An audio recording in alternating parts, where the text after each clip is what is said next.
Olá pessoal, tudo bem? Estamos de volta aqui para dar sequência ao nosso curso e hoje nós vamos estar falando sobre IPVA, né? E depois no segundo momento ITCD. O IPVA é o Imposto de Propriedade de Veículos Automotores, né? Esse imposto ele foi destinado aos estados e ao Distrito Federal, ok? Então é um imposto que incide sobre o nosso patrimônio. E quais são esses patrimônios que incidem? São veículos automotores. Muita gente pensa que o IPVA ele só incide sobre carros e ônibus. Não. O IPVA também incide sobre aeronaves, incide sobre motocicletas, incide sobre uma série de veículos que tem motor, ok? Então é sobre isso que a gente vai estar falando. Coloca aqui na tela.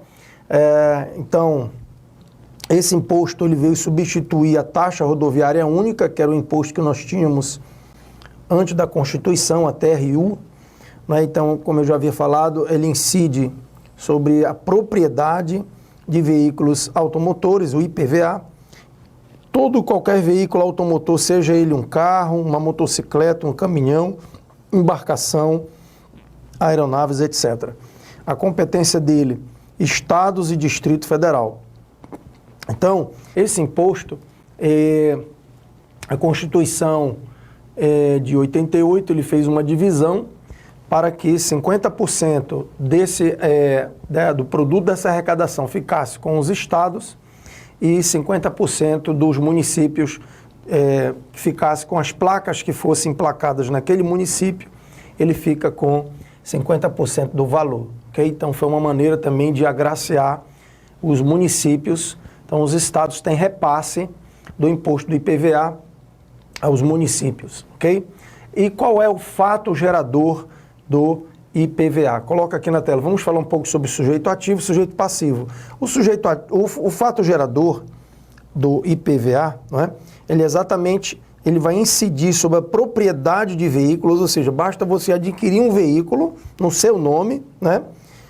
Veículo de propulsão, ou seja, tem que ser motor, com fabricação autorizada e destinada ao transporte também de mercadorias, de pessoas ou de bens. Ou seja, corta para mim, não importa se você está comprando um automóvel para uso próprio, né, para o seu divertimento ou para o seu lazer, ou se você está adquirindo um veículo para serviço. Nós vamos ver aqui que nós vamos ter algumas benesses da lei, poderia-se dizer assim, que são as isenções. Eu vou falar mais para frente. Então, essa lei ela vem beneficiar algumas categorias, como táxis, aquelas vans de aluguel, deficientes. Eu vou falar mais para frente um pouco sobre isso, certo? Mas, em tese, incide a incidência do imposto IPVA sobre essa propriedade de veículos automotores, independente do que você vai fazer com esse veículo, em tese. Mas nós vamos ver depois que nós temos as exceções. Então, quem é o sujeito ativo? O sujeito ativo é aquele que cobra o tributo, né? Que é o Estado ou o Distrito Federal. E o sujeito passivo são exatamente o quê? Os proprietários de veículos automotores. Okay? Eu quero falar um pouquinho mais sobre fato gerador, uma vez que é muito cobrado em prova. Tá? Então, coloca aqui na tela, nós vamos ver exatamente o que fala a nossa lei aqui do Estado de Alagoas, sobre o fato gerador do IPVA. Então, nós temos esse fato gerador é o momento que ele ocorre, né? Ou seja, que gera a obrigação principal. No caso, para um veículo novo, inclusive montado em um local diverso do fabricante, na data da aquisição, ou seja, a data da nota fiscal. A data que vai estar escrito lá na nota fiscal é a data da sua aquisição. Então, a partir dessa data, tem a ocorrência do fato gerador. No caso de incorporação do ativo permanente, na data que foi incorporado. Então, o ativo permanente, isso aqui é um caso de uma empresa que está adquirindo um veículo, né, para colocar no seu patrimônio, no seu ativo. No caso de veículo usado, no primeiro dia de janeiro de cada exercício. Então, toda vez que vira o ano, né, está ocorrendo o fato gerador. E quando se tratar de veículo não registrado ou não licenciado em Alagoas, na data da aquisição, se não houver comprovação de pagamento, em outra unidade da federação. Corta aqui para mim. Existe uma maneira muito interessante de se ver o IPVA. Primeiro ponto, o governo ele só vai cobrar o IPVA se você estiver de posse desse veículo, não é? Então a gente vai ver algumas coisas interessantes aqui. Por exemplo, se o seu veículo for furtado, né, e você comunicar isso ao Detran, você primeiro faz um boletim de ocorrência na polícia, e a partir do momento que você comunicar ao Detran, esse carro, enquanto ele não for recuperado, ele fica como se tivesse baixado lá. E aí você, então, fica suspenso a cobrança do IPVA, não é? Então, o governo só vai lhe cobrar se você estiver usando o carro, se você estiver de posse desse carro. Então, a gente vai ver que é um imposto bastante justo, né? Uma vez que, se for furtado, você não vai ficar pagando ainda o imposto de um carro que você não está usando, inclusive, as rodovias. No caso de você ter um carro, por exemplo, e já pagar metade do imposto num estado, ou quitá-lo, quando você vai para outro estado, isso também é respeitado. Então, você não vai mais precisar pagar novamente. Então, é aceito aquele pagamento do outro estado. Apesar de que o outro estado que vai estar recebendo o carro, em tese, ficaria no prejuízo, mas uma vez pago, naquele ano, ele vai respeitar aquele pagamento. Coloca aqui para cá para a gente ver, então, outras situações. No caso de procedência estrangeira, né, o veículo de procedência estrangeira, para efeito da primeira tributação, é a data do desembaraço aduaneiro. Essa data é a data que a Receita Federal desembaraça o carro e faz a declaração de importação. Então, essa data do desembaraço é que vai ser o fato gerador. Na data da aquisição por consumidor final, quando importado por empresa revendedora. Então, no caso de você ir numa loja, empresa importadora ou revendedora, e for um consumidor final, vai ser na data da nota fiscal, ou seja, na data da aquisição. No momento da incorporação do ativo permanente da empresa importadora, quando o veículo for importado. Então, se ele for incorporado, vai ser a data da incorporação, no caso do ativo permanente, como eu já tinha falado, só que aqui a única diferença é que ele é importado. Ou no primeiro dia de janeiro do exercício da revogação ou anulação da não incidência ou isenção, quando o interessado deixar de preencher as condições e requisitos previstos nesta ou em outra lei que a conceder. Então, volta aqui para eu explicar melhor essa questão da não incidência ou isenção. Vamos supor que você é deficiente, né, físico, ou qualquer outro tipo de deficiência, e você conseguiu uma isenção. Só que depois, chegou em julho, na metade do ano, através de algumas perícias ou averiguações, se verificou que aquilo foi uma fraude. A pessoa, na realidade, não era deficiente. Então, o que é que vai acontecer? Vai voltar o fato gerador para o 1º de janeiro do exercício que foi revogado a anulação. Então, não importa que foi em julho, mas volta para 1º de janeiro. Então, ele vai perder todo o benefício. Ele não vai pagar só os 6 meses restantes. Ele vai voltar para 1º de janeiro, tá certo? Porque houve uma anulação ou uma revogação da sua isenção, tá certo? Isso ocorre muitas vezes quando há fraudes no processo de isenção, ok? Vamos falar um pouquinho, então, na hipótese de incidência. Coloca aqui, nós temos, então, a hipótese dos critérios que nós chamamos de critério material. O critério material significa a propriedade do veículo, né? O critério espacial é o local onde o veículo estiver. Portanto, se o veículo está emplacado em Alagoas é quem vai receber o tributo, aquele estado. E no momento temporal, é a ocorrência do fato gerador, que nós acabamos de ver, que depende de cada situação, vai ser o momento da data da aquisição, da nota fiscal, vai ser dia 1º de janeiro de cada ano. O critério pessoal é os sujeitos da relação que nós já vimos. Nós temos um sujeito ativo, que é quem cobra, que é o Estado, né? E temos um sujeito passivo na relação, que são os proprietários. E um critério quantitativo, que a gente vai falar daqui a pouco, é o valor do veículo, que é a nossa base de cálculo. É o valor que vai ser os indicadores objeto da prestação, certo? Vamos falar um pouquinho da não incidência, para depois nós falarmos sobre as isenções. Existem várias situações que não vai incidir IPVA. Então, quando esses veículos integrarem propriedade da União, dos estados, do Distrito Federal, dos municípios, ele será não incidente. Isso também inclui autarquias, fundações instituídas e mantidas pelo poder público, no que se refere aos veículos vinculados às suas finalidades. Partidos políticos, entidades sindicais, templos de qualquer culto, ou instituições de educação e assistência social sem fins lucrativos. Corta para cá. Então, olha só, isso são casos de não incidência. Ou seja, o governo diz, olha, nem vai incidir, não vai ter fato gerador. Qual é a diferença, professor, da não incidência para a isenção? Na incidência, ocorre o fato gerador, mas o Estado cria uma situação onde ele não vai te cobrar. Ele está dizendo, olha, eu estou te isentando de pagar. Você não vai precisar pagar. Ocorreu o fato gerador, por isso que no momento que o Estado descobre que existe uma fraude no processo, ele volta para o dia 1º, porque ele diz, olha, isso aqui tem incidência.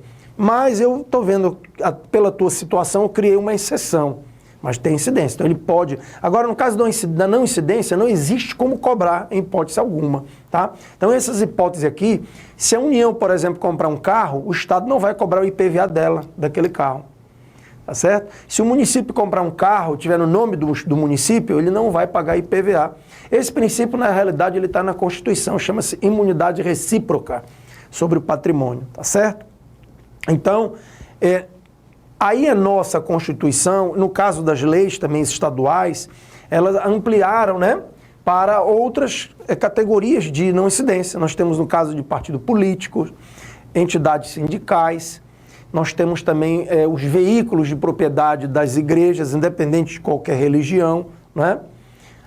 E também no caso de fundações, essas fundações têm que ser fundações mantidas e instituídas pelo setor público. E no caso de instituições de educação ou de assistência social sem fins lucrativos. Essas duas entidades... quando ela diz na lei observados os requisitos, eu não coloquei aqui, mas posso vos dizer, seria, no caso, elas não podem, por exemplo, distribuir seus dividendos, ou se ela tiver entrada de recursos, como ela não tem finalidade lucrativa, né? Também os seus dirigentes não podem distribuir parte dos seus recursos, não podem ter lucro, não é?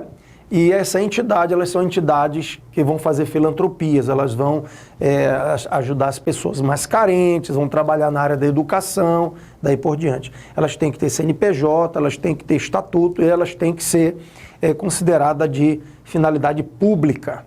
E aí sim, então, elas poderão ter essa não incidência, tá certo? Corta para cá. Agora nós vamos ver alguns casos de isenção, que é diferente da não incidência. Na isenção, ocorre fato gerador, mas o Estado está dizendo, eu não vou te cobrar, porque eu estou criando algumas situações que eu quero realmente não cobrar para beneficiar certas pessoas ou certos setores, tá certo? Então, olha só, nós temos o caso aqui, carros de missões diplomáticas. Por que ele não colocou isso na incidência? Porque ele vai observar um princípio, esse princípio, na realidade, ele é internacional, onde todos os carros no mundo de diplomatas, eles são isentos, né?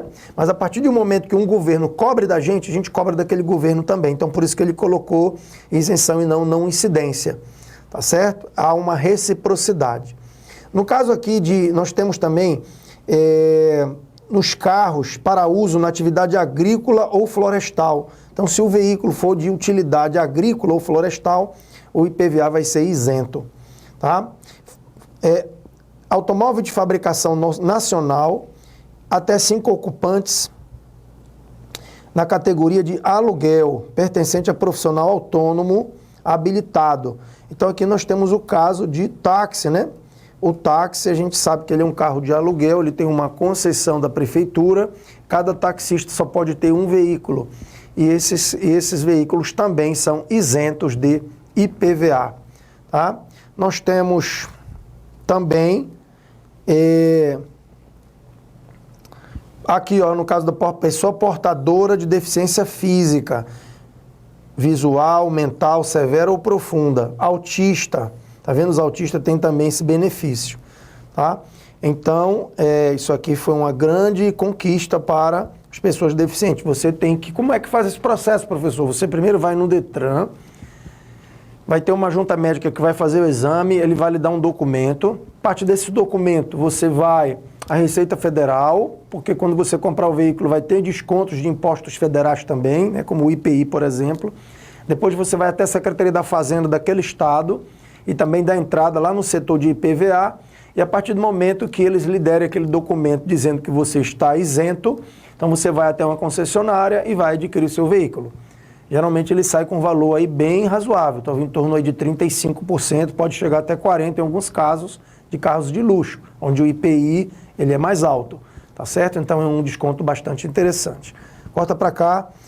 Aqui, olha, o governo fez uma maldade. Na lei antiga, ele isentava veículos, aqueles veículos mais velhos, né, a partir de 15 anos de fabricação. E agora, quando eles fizeram essa mudança em 2016, aqui em Alagoas especificamente, eles disseram o seguinte, ó, que são isentos carros de uso terrestre fabricados até 31 de dezembro de 2000. Então, raciocínio, se você tem um veículo de 2001, ele não está isento pela lei. E um veículo 2001, ele já está bem idoso, né? Ele já está o quê? Aí com 17 anos de uso. E a lei anterior isentava com 15, então aí o governo já está ganhando 2 anos. Então isso aqui foi uma malandragem do governo, a meu ver, né? E não perceberam que fizeram isso, de maneira que prejudicaram. As pessoas hoje estão com um carro com 17 anos e aí não são isentos, porque a lei colocou até dezembro de 2000. Então se tiver um carro 2001, ele continua pagando IPVA. Eu creio que isso aqui deva ser revisto mais para frente. Essa alteração foi feita em 2015 pela Lei 7745, ok? Também embarcações e aeronaves com mais de 30 anos de fabricação são consideradas isentas. Então veja aí que tudo isso nós temos essas isenções. Veículo de aluguel, táxi, né? Pessoa com deficiência, embarcações e aeronaves com mais de 30 anos, carros fabricados até 2000, missões diplomáticas, veículo utilizado com finalidade exclusiva na atividade agrícola ou florestal, ok? Tudo isso. Coloca mais para cá. Agora nós vamos falar num ponto importante, que eu já até mencionei ainda agora há pouco. Carros roubados ou furtados ou sinistrados com perda total. A partir do mês seguinte da ocorrência do furto ou roubo até o mês anterior da devolução, da efetiva baixa do veículo sinistrado junto ao órgão. Aquilo que eu falei, corta para mim. Então, se eu comprei o carro em janeiro e quando foi em julho teve um sinistro e ele deu perda total, então eu só vou pagar 6 meses daquele IPVA, não vou pagar o ano todo. Então é feito um prorata, né? Então, eu pego o valor total e vejo os meses que foi utilizado, eles são cobrados, certo? Você pagou a mais, se já pagou cota única, você pode pedir a restituição do indébito, ok? Então, isso é uma coisa bastante interessante, como eu disse. Se foi roubado, furtado ou foi sinistrado por perda total, passa a ser isento a partir do dia da ocorrência ou do furto ou até o mês anterior à devolução ao proprietário. Corta para cá. Também, olha, uma coisa bastante interessante que muita gente não sabe, né?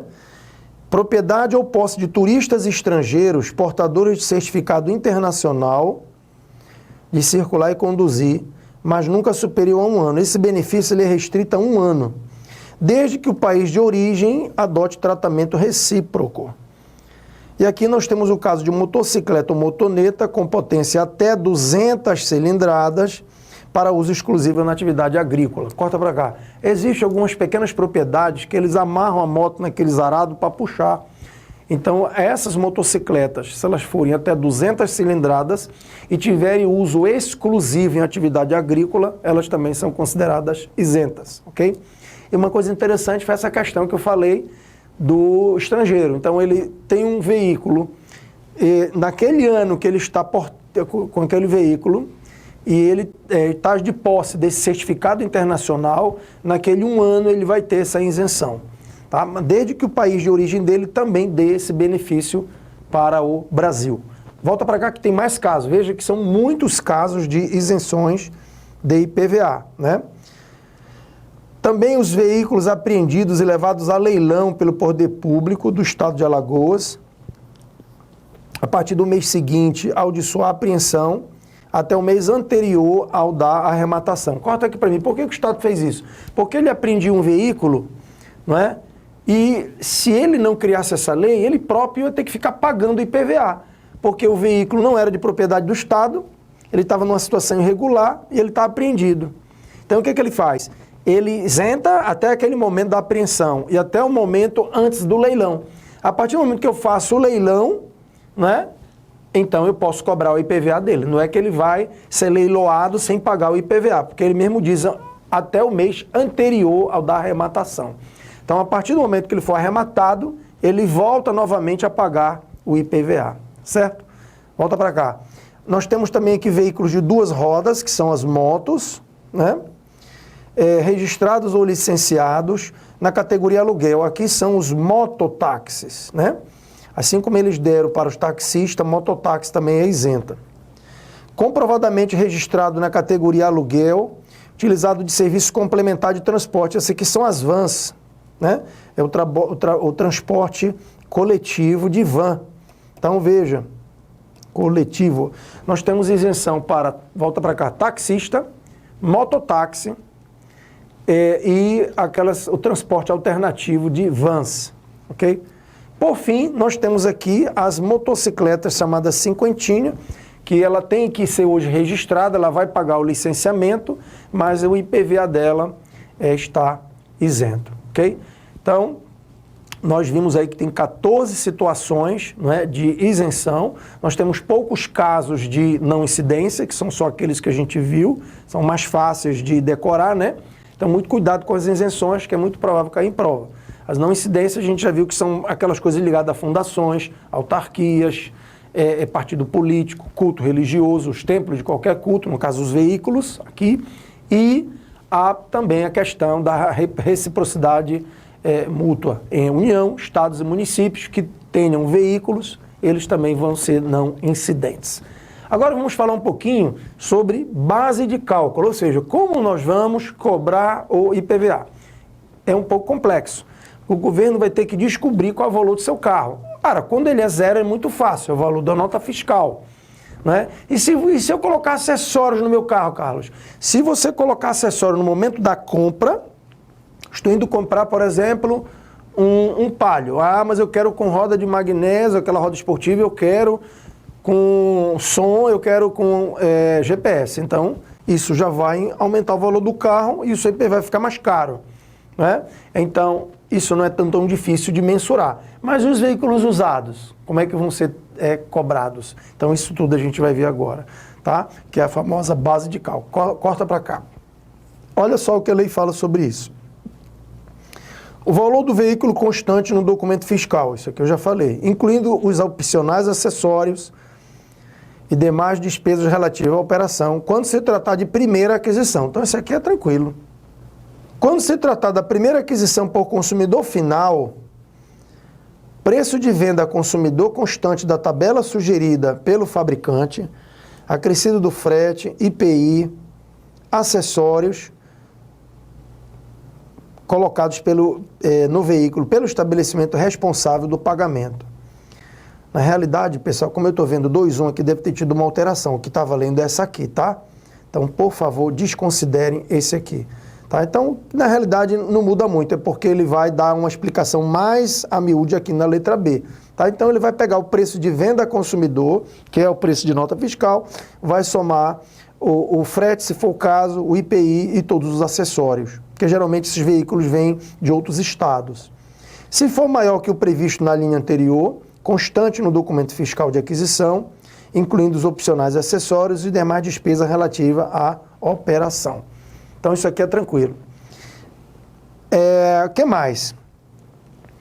O somatório dos valores constantes dos documentos fiscais de aquisição relativa a partes e peças, serviços prestados, quando tratar de veículo montado em local diverso do fabricante do chassi, por encomenda de consumidor final ou para incorporação no ativo permanente da empresa. Corta aqui para mim. Que situações são essas, pessoal? Isso acontece muito com o caminhão, né?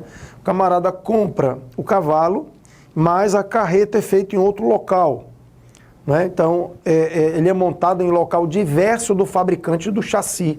Então, como que eu vou calcular a base de cálculo? Vai ser o somatório dos documentos fiscais, das partes das peças, dos serviços prestados, tanto do chassi como de quem fabricou lá a carreta, ou no caso o baú, se for um caminhão, tá certo? Corta para cá. E se o veículo for importado do exterior, como vai ser a base de cálculo, Carlos?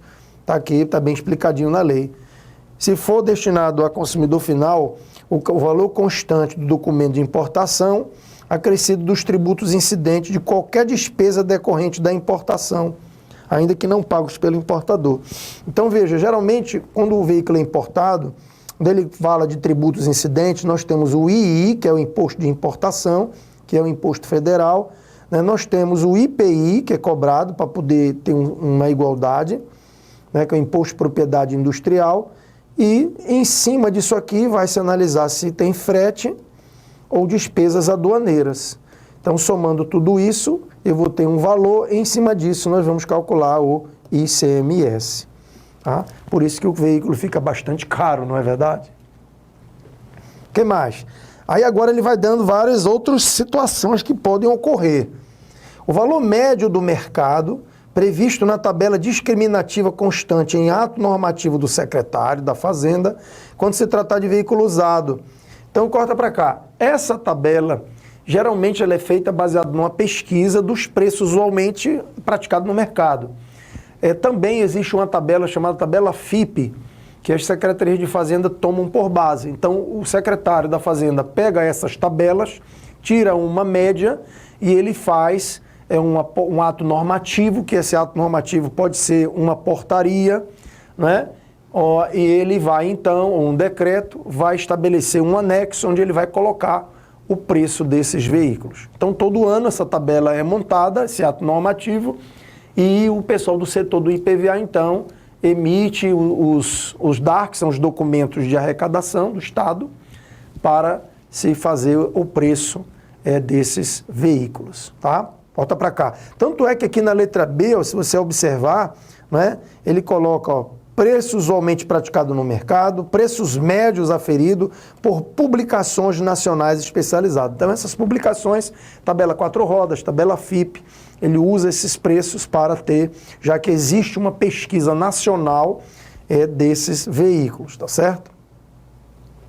Como é que se calcula na prática a base de cálculo? Então, vamos supor que o carro lá que a gente pesquisou, vamos supor uma Duster, na tabela, lá do ato do secretário, uma Duster 2013 foi avaliada em R$40 mil, na tabela, certo?